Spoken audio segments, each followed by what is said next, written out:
The Addiction Podcast, Point of No Return. Hello, everybody, and welcome to the Addiction Podcast, Point of No Return. My name is Joni Siegel, and I am the host for this podcast. Today's episode is actually going to be kind of out of sequence. We have episodes scheduled for the next few weeks, but because of the timeliness of the message from our interviewee today, we are putting this up pretty much right away, which is mid-June. Now, the person that we're interviewing today is a mother named Cynthia Munger. She does have a child who has struggled with addiction and is in recovery. For the past 10 years, Cynthia Munger has devoted her time to the issues of substance use disease with special focus on Purdue Pharma and the Sackler family and its role in the opioid crisis. In 2019, Cynthia wrote and presented the Boston Opioid Spoon Conference, a paper entitled The Web of Conflict. Cynthia is a listed officer in the Opioid Spoon Project nonprofit, one of the 5-person members of the Purdue Bankruptcy Ad Hoc Committee on Accountability, active member of Friends of Safehouse, Bankruptcy Legislation Editing Committee, founding member of Mentor Program Interim House, and an active supporter of the Sackler Act, which is what we're going to be talking a lot about today, and is why this particular podcast episode is timely. Cynthia was interviewed for an Italian TV opioid special and a major presenter in the soon-to-be-released Needles in the Hay. Without further ado, let's talk to Mother Cynthia Munger. I'm going to add this into the intro because I know she's going to talk more about it, but I know a lot of you don't necessarily listen to the whole podcast, so I want to make sure you get this. Please go to Oxyjusticeorg, and there will be contact instructions on how to write the judge who is doing the hearings on the Sackler law. So please do that, and hopefully you'll listen to the rest of the podcast and get more information. Thanks. Cynthia Munger, thank you so much for being on the podcast. Thank you for having me. So, Cynthia, you are, I would call you a freedom fighter right now in the whole area of the opioid crisis. But what I'd like you to do is take us back and tell us, how did you even get started in this? You're a mom. You said that yourself. You're a very well-informed mom. How did you get into this? Well, probably about 12, 13 years ago. And yes, my name is Cynthia Munger. And who I am is I'm a proud mom of a son who was prescribed OxyContin and other opioids after shoulder surgeries, who acted like many of the athletes did. What he does, if I take a lot of pills, I can keep playing until he can't. And really, the rest is history. Was he a professional athlete? No. Was this high school? It was high school and college. Okay. He was recruited for a college. And so he was injured, presumably, while playing the sports, and that's why he needed the surgery? Okay. Absolutely. Injured while playing the sport and took the pills. I gave him his first. I understand, because it wasn't addictive. And that's a lie. That's a lie, folks. Well, here's a little story. If you want to hear a story, I was worried about it. I called when I got the prescription, and I called a friend who's an anesthesiologist. And I said, hey, this is pretty strong stuff. Is this okay to give to him? And he said to me, yes, he can't get hooked on it unless he takes it every day for at least 21 days. That wasn't true, of course. And he believed it because that's what the Purdue Pharma material told him and the Sackler family told him, which I'll get into. But what I want to say here is that I want to describe myself. I'm an informed layperson. I'm not a lawyer. I'm not credentialed in interpreting law, bankruptcy law, trial law. I am a claimant. I'm a mom who wants to see justice done, who realizes that the options we're being left right now don't bring us any justice. Understood. I just want to go back 1 second. So then your son then became addicted to painkillers. And that's kind of the red flag that got you Oh, going after this absolutely. whole subject? Absolutely. I am so grateful now that he's emerged as a young adult, and I'm incredibly proud of him. And I basically said, okay, I'm going to return that gratefulness by devoting all my free time, all the information I've ever learned and what I know from my career. And I'm going to become an activist and see justice done. And, and that's where I am. And that started 12 years ago. And what was your career? Or what is your career? Well, years ago, I was a managing partner for a big consulting firm.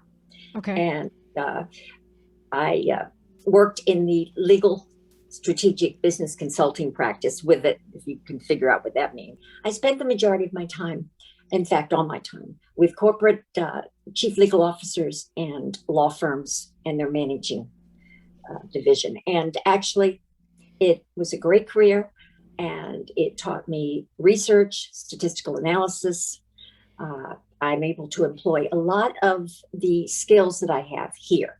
Well, and I can see that because one of the things I know you're going to talk about, and we are going to get there, I promise everybody, is that there's a lot of legal mumbo jumbo that is specifically used to pull the wool over the claimant's eyes so that they think something is going to happen, which actually is probably never going to happen. So that's all I'm going to say about that, except that just your background probably helps you cut Yes. through the, excuse my bad word, I can say I did this, cut through the bullshit.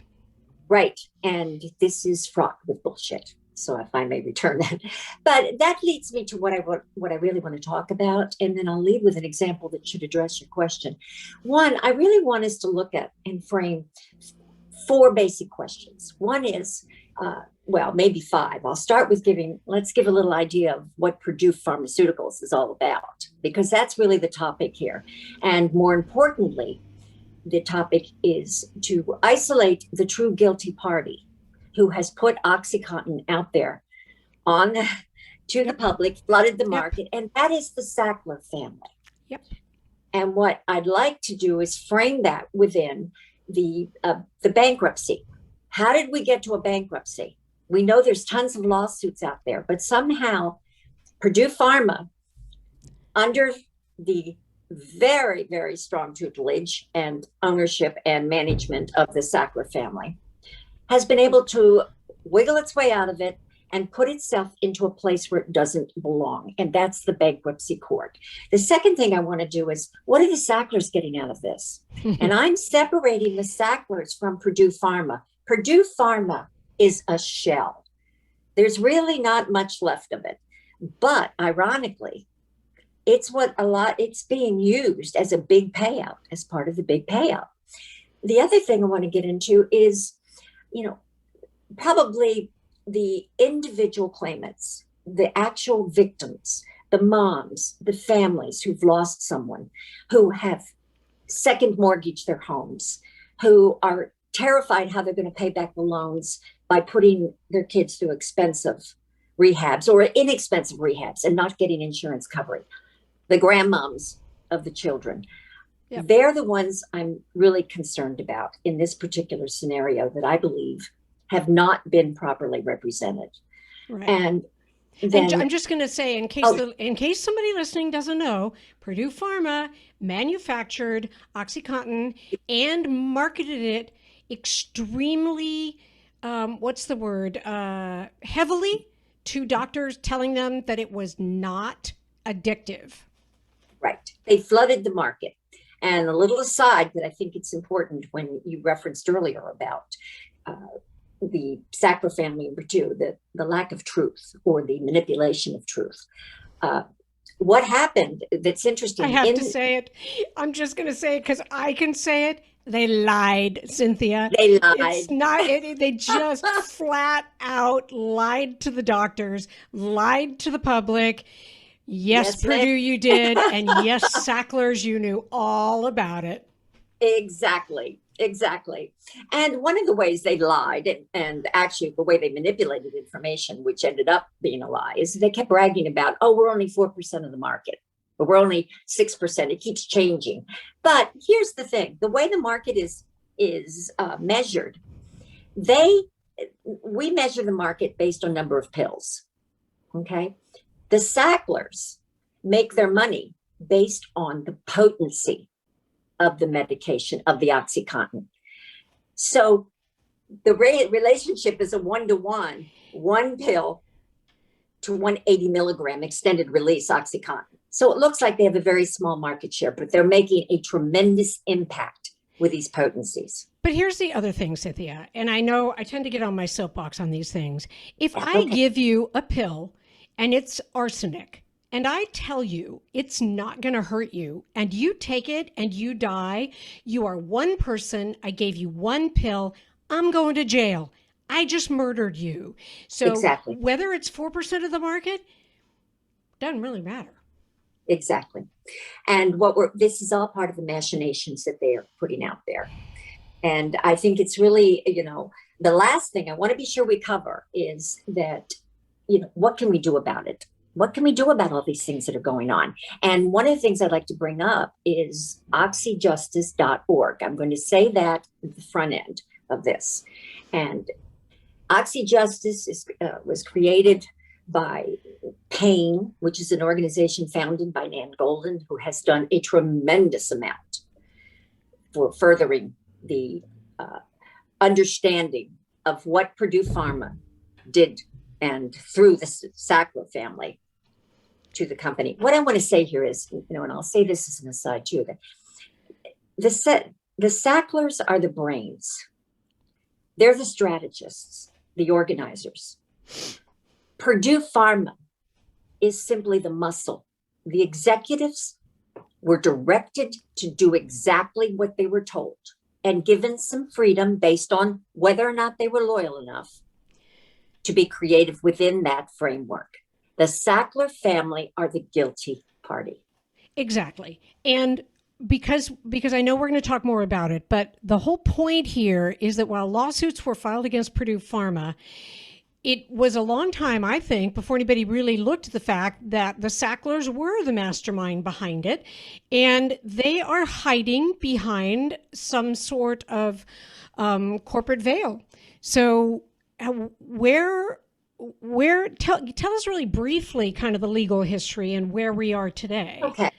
Well, that makes us look back into, why the bankruptcy? How did we get there? That we put up as the first topic. One of the things I want to say that I think will sort of frame this well is that there are two realities here. There's the legal reality that's governed by the law, that's completely complicated and convoluted. Then there's the real reality, the one that we follow as the public. And I'll give you a great example. Throughout this process, many have been saying, well, are we going to be able to sue the Sacklers in criminal court when we emerge from this bankruptcy? Legally, yes. Reality, never. Because everybody that is getting part of the pie that they're putting up, the 4.25, perhaps to be 2 million more, could be up to 4.5 billion. They are the ones that have to sue and put this in criminal court. If they do, the Sacklers have made it clear that they will not continue the payment, which is going to go through it's going to take about 7 years to get it all out. So they've got us in a rock and a hard place. Plus, the Department of Justice has literally made deals with them that have kept them from being prosecuted for being guilty. And they continue to do so, the most recent being 2020's decision. And it's the whole thing, I believe, is a travesty of justice. What was 2020's decision? What was that? Well, there have been two cases that I would call watershed cases. One was 2007, and that was the case when the Purdue Pharma and its executives were indicted for criminal activity. Okay. And what happened in a nutshell is that they should have gone to jail, and it could have pierced your corporate veil and gone to the Sackler family as well. However, we got in a political stance, negotiated with the Department of Justice, was given an edict. There's a gentleman named Mountcastle who had helped spearhead a 120-page indictment memo that laid out everything. Somebody would have gone to jail. The executives would have been held accountable. What happened was they got off with misdemeanors at the last minute, and they paid $600 million, which for them is like lunch money. When you consider they've made $36 billion over the course of the life of OxyContin. Yep. So that's... How did they get off? What's the thought on that? How did they get off? How did they get off with a misdemeanor? You kill millions of people and you're off with a misdemeanor? No, it's very simple. You have influence. Richard Sackler has said once, I think it was in his, I forget from where, but I read it as a quote. I can pick up the phone and I can call any congressperson that I want, and they'll take my call. And that's pretty powerful. Plus, huge influence. They've gotten away with it because they have political influence. They've been influencing for 25, or actually longer than that, with Arthur Sackler, the founder. And they continue to throw their weight around. And I think they probably know where all the bodies are buried. And so they continue to be protected. Okay. So in 2007, some of the Purdue executives were convicted of a misdemeanor, and they paid $600 million. And then what happened? Well, then we had most recent one, which is 2020. And this all came about and how we ended up, I think, in being so tied up with this bankruptcy. Basically, the court, the U.S. Department of Justice said, you're guilty of the same thing that you were in 2007. And they even added something, the practice fusion, where they were literally bribing people to sell OxyContin when they went on a system. And the Department of Justice said, okay, here's the deal. You owe us $18 billion. That's the value of your crimes. But we're going to make a deal that integrates us with the bankruptcy settlement. So if the bankruptcy settlement goes through the way in which it's been contrived, you only have to pay us $225 million. Nobody gets convicted of anything. You just have to, they get a conviction, but nothing happens. Nothing happens. And once again, they escape scot-free. Now we get into the bankruptcy, and we ask ourselves, what are the Sacklers getting out of this bankruptcy? Well, when did the bankruptcy come about? Because in 2007, they were ordered to pay $600 million. When did bankruptcy happen? 2017, they hired a firm called Davis Polk. Davis Polk is a white shoe law firm out of Manhattan that is they did what they call a restructuring. Now, in the restructuring, the idea was, we're going to try to revamp Purdue Pharma. We're going to take a look at what's going on. We're going to address the issues. The bottom line was they were calculating whether or not they should put Purdue into bankruptcy. And this is the problem today with the bankruptcy law. And there was a wonderful, wonderful law review article that I read by a woman named Lindsay Simon, and it's called The Grifters. And she identified the Sacklers as the grifters. They are actually what we call non-debtors in the bankruptcy. It means that you have debtors. Those are the companies that owe back the claims request. This is what we're negotiating in this deal. You have the debtors, and then you have the non-debtors, of which the Sacklers are identified as the primary. Non-debtors, the Sacklers are not in bankruptcy. The Sacklers are worth about, we've had 3 or 4 different types of calculations, but Forbes said 13 billion. Now it sits around 11 billion. It's enough. and yet they're running this bankruptcy. And what they've done is take advantage of the Wild West bankruptcy laws that really don't apply to what's happened. I'll give you an example that your readers might like in our lingo. There's, pseudo addiction. The pseudo addiction was when you were taking the pills, and the Purdue would say, well, pseudo addiction, it's not really addiction. That person's not going in withdrawal. That person's not really addicted because they want more pills. That's called pseudo addiction. What they really need is to up their potency. They need a bigger prescription. Well, I call this pseudo bankruptcy because it's really a framework that has morphed into pseudo litigation within the bankruptcy court. And it doesn't work. It simply isn't working. Now, I guess you would have to ask, what are the Sacklers getting out of this? And I'm separating the Sacklers from Purdue. Purdue's a building. And by the way, Purdue shouldn't have gone into bankruptcy either. Purdue was making money. It was very profitable. But part of what's happening in bankruptcy today is it's a place to park litigation suits. It's a place for a judge to say, well, yeah, I agree with you. You're going to be made bankrupt if these suits go through. So we're just going to take the step ahead, pretend you're bankrupt, and go from there.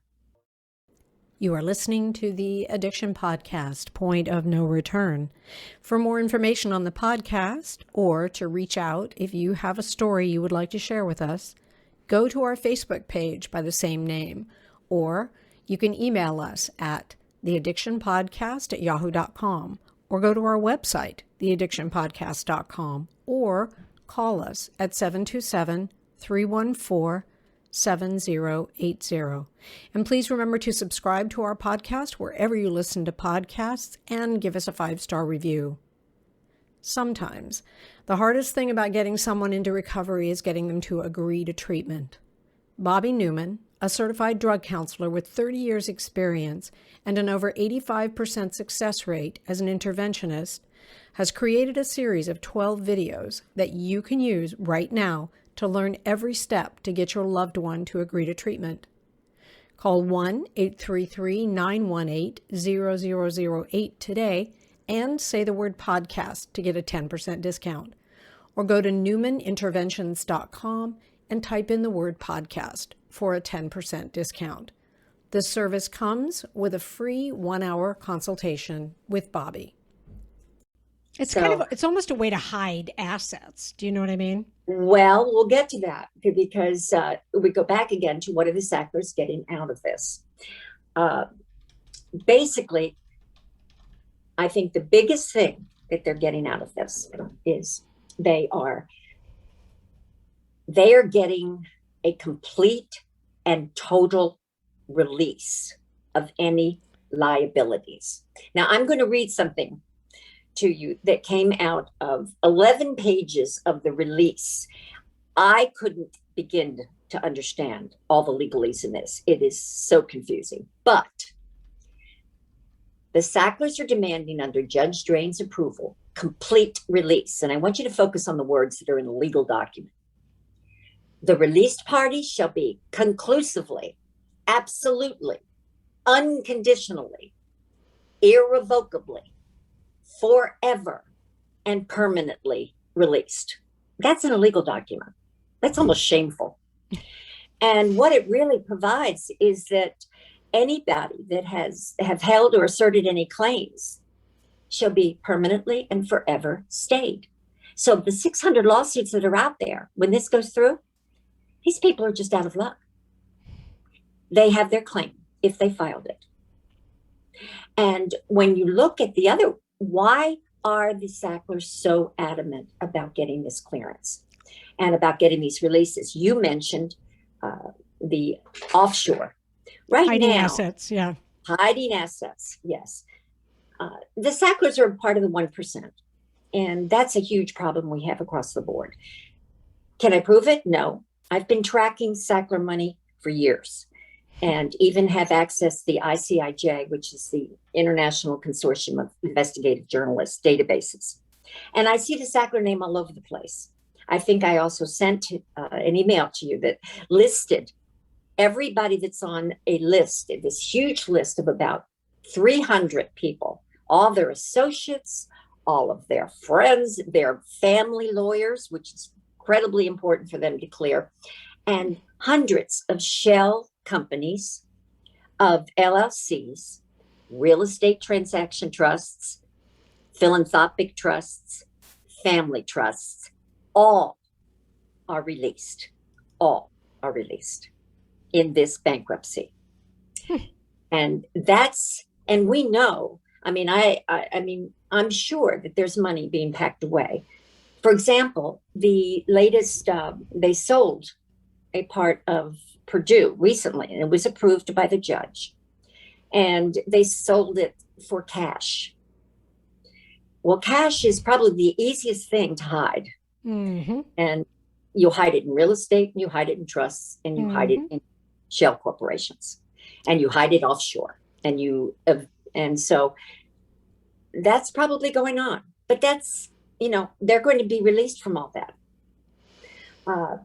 So I guess what you can say is, overall, we, the public, have literally become the enablers of the Sackler bankruptcy antics, because we're not able to stop it. Now, it's not because we haven't tried. I'll be honest with you. We have.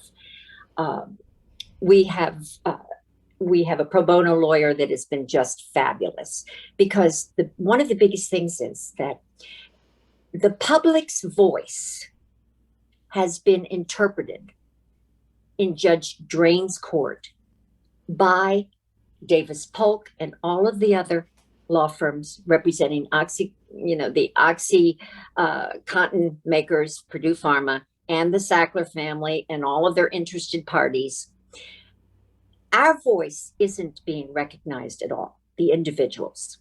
If you look at how this is structured, the problem we're having is that it's being presented in a way that everybody supports it. And that's really why I'm here today, because I want to mobilize and to let people know that we don't all support it. And basically we've got the states, and what they want is lots of money for abatement. And you will hear abatement used as a universal term. And when in abatement, what we're saying is they're after the $4.5 billion. And this is all being negotiated as we speak. $4.5 billion. And they want to use it to help people now. That is wonderful. We have Maura Healey from Massachusetts, who has done an incredible job in both her private lawsuits and in her plans for abatement. What we don't know in that category of persons is, will the money all go to abatement? Because I don't know personally whether or not all attorney generals in all states have the authority to direct that money. So that's abatement, just if I can stop you for a second. So abatement would be giving that money to families who had to pay for treatment? Is that what abatement? No, what does abatement mean? No, excellent point to clarify. Abatement is what is given to each of the states in terms their claim that they claim they're going to use for recovery services, for to put into their special services, for rehabs, to put into anything that has to do with helping recovery and harm reduction. So if I'm a mother and I lost a child to an Oxycontin addiction and overdose, I would get nothing, basically. Well, that's where it's heading.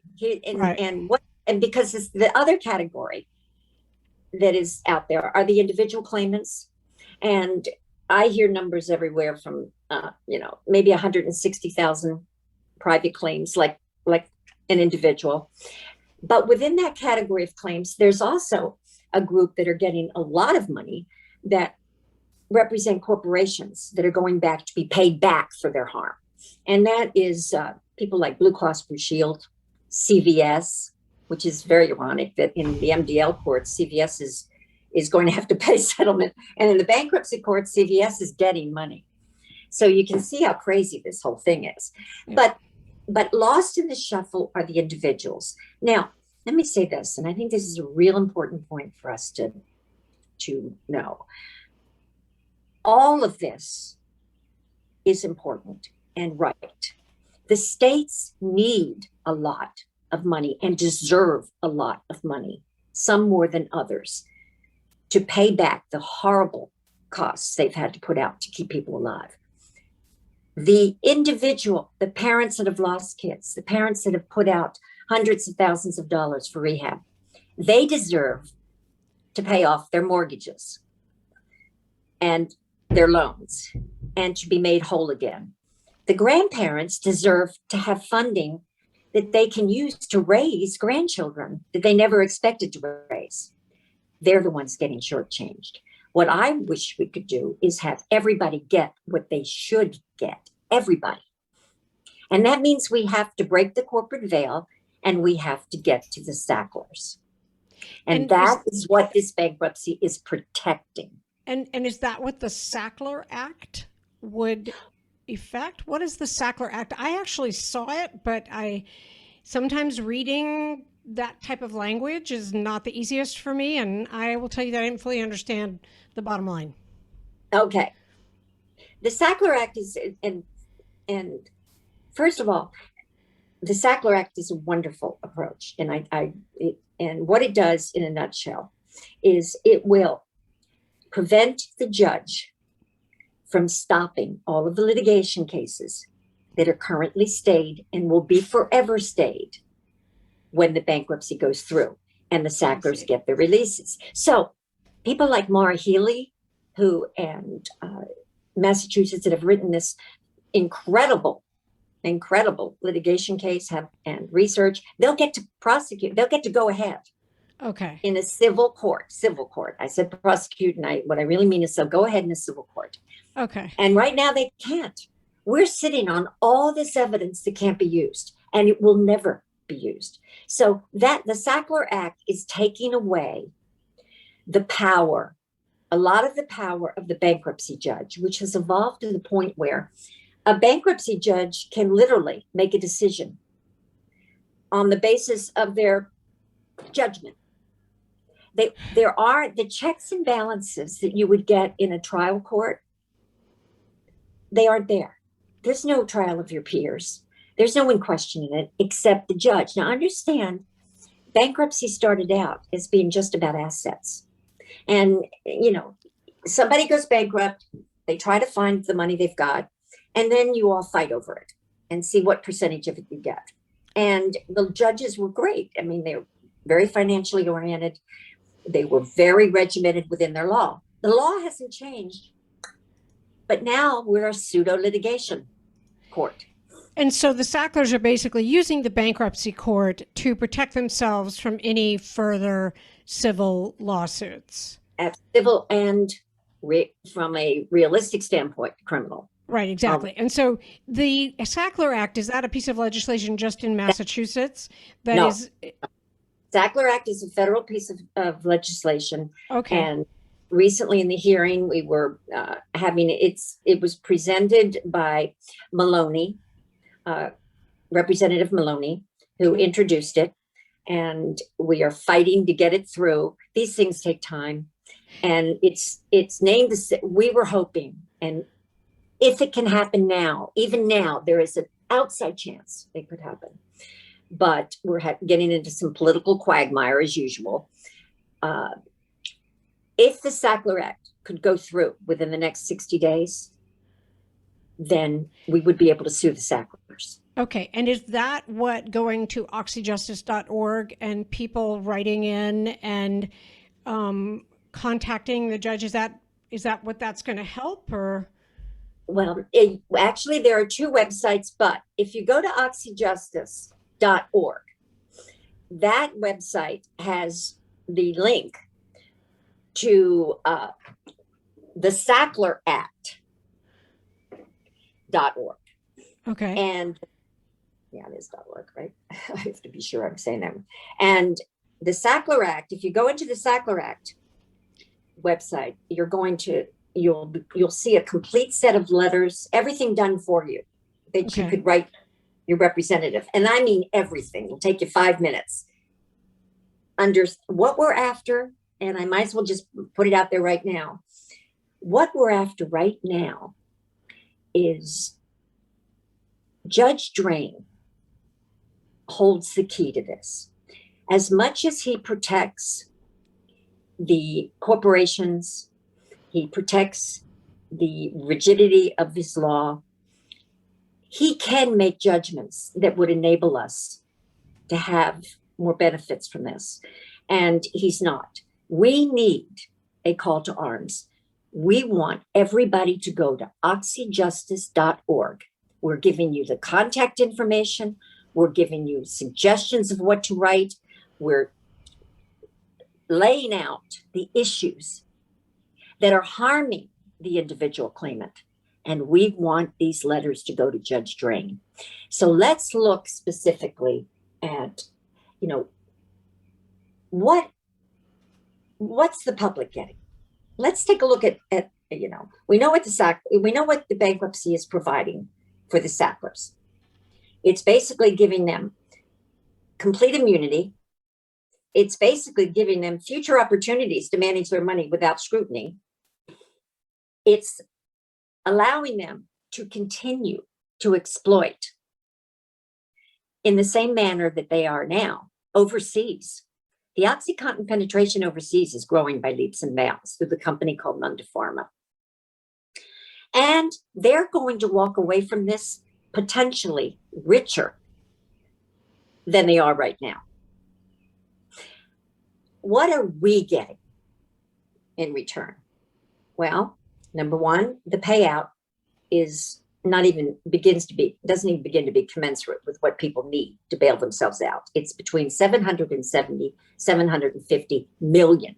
And up until I got to the individuals, I've been talking billions. Now I'm millions, okay? We're supposed to get we are getting, hopefully, a document repository. However, because the judge is so favorable to the Sacklers and to the court proceedings, so many things have been redacted, just incredibly redacted. And I'll tell you a story. I was going through and let me just say, for those of you listening, when she says redacted, it means they basically take a black magic marker and they cross out all of the important information and the names, and basically it renders the documents pretty much useless. Exactly. And I can give you a little antidote on that.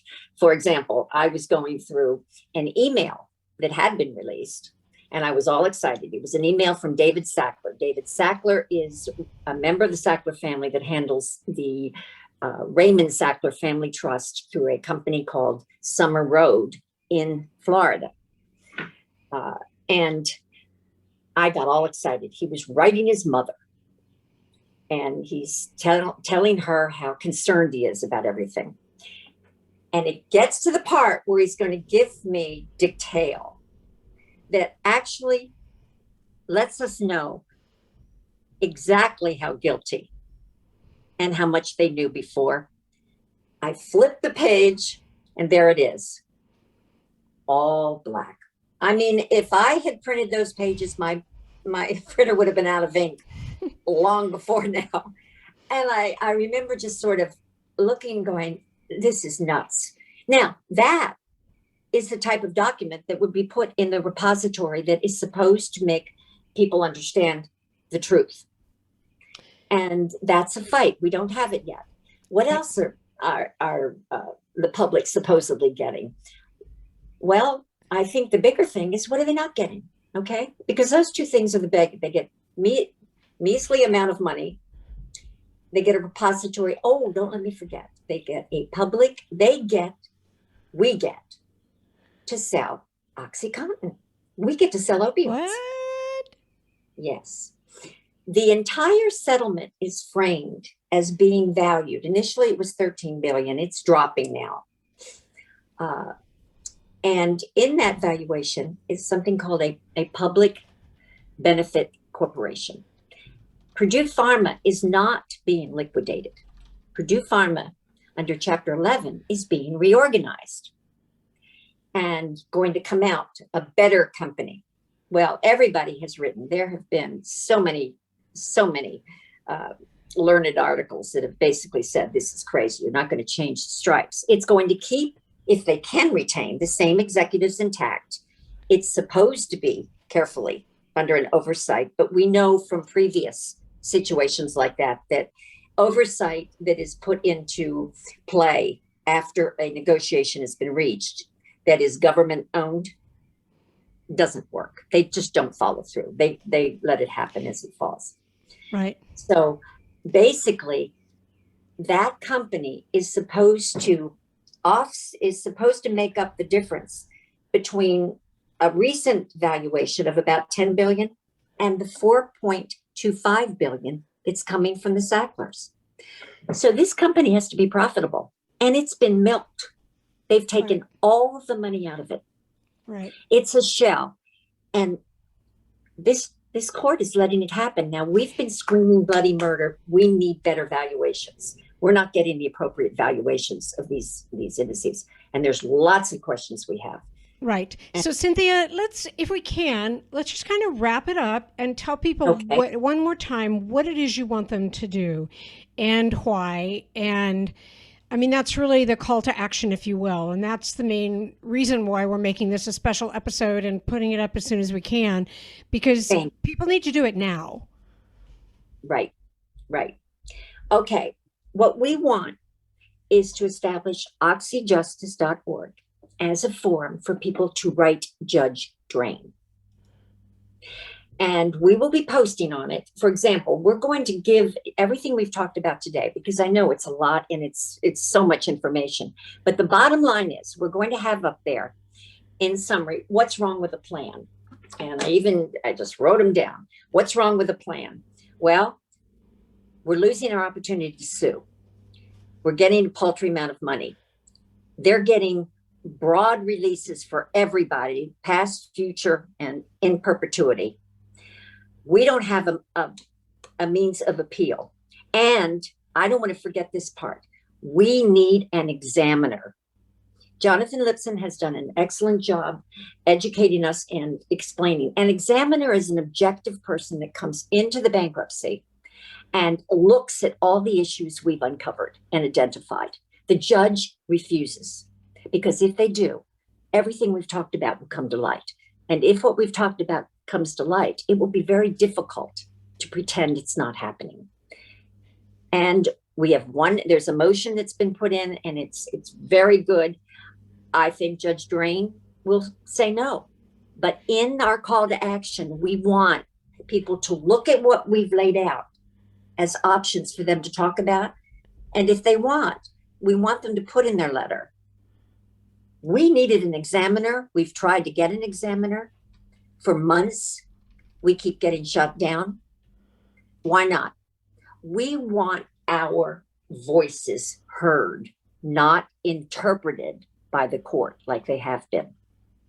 I don't want somebody saying that I'm so happy with the settlement, as I hear at practically every hearing. I'm a mom. I'm not happy with any of this. And I know hundreds of moms that aren't either, in families. We need you to write to Judge Drain, the judge at Oxyjusticeorg. We will lay it out for you. Perfect. That's perfect. Cynthia, thank you so much for taking the time today. You've done a lot of work on this, and I think that more and more people need to know about it and there are enough people who have been adversely affected by this whole opioid epidemic.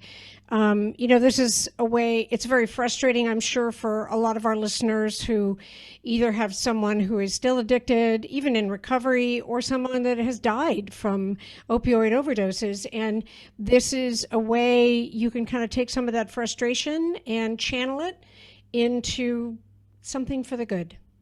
Thank you, Cynthia. I want to say one last thing. Sure. We are We, the public, are the biggest lobby out there. That's true. We're underutilized. This will Yep. help us come together. Thank Yep. you so much. You're very welcome.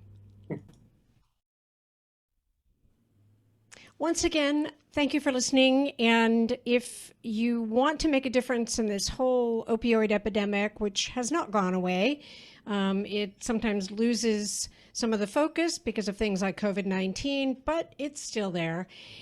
Please go to oxyjustice.org and send a letter to Judge Drain, who is basically trying to use the bankruptcy court to make it so that the Sackler family, who are the owners and the mastermind behind Purdue Pharma and the opioid epidemic, he is trying with the bankruptcy court to make it so that there is basically no further responsibility taken by the Sacklers, and that is unacceptable. There is also Sackler Act. .org, and Sackler is Sackler, sackleract.org, but please do both. Go to oxyjustice.org, write a letter to Judge Drain. There's a menu item there for you to do that. Go to sackleract.org and write a letter in support. Even if you're not a claimant, write these letters, because there needs to be an outpouring of public public rising up, public upset about this whole thing, and it's not okay for the Sacklers to not take responsibility. So this is a special episode. We'll have another episode coming up this week, which is an interview, and please get help if you need it, or get your loved one into help if they need it. Thank you for listening. You have been listening to the Addiction Podcast, Point of No Return. For more information, reach out to us on Facebook or go to www.theaddictionpodcast.com. Our email is theaddictionpodcast@yahoo.com.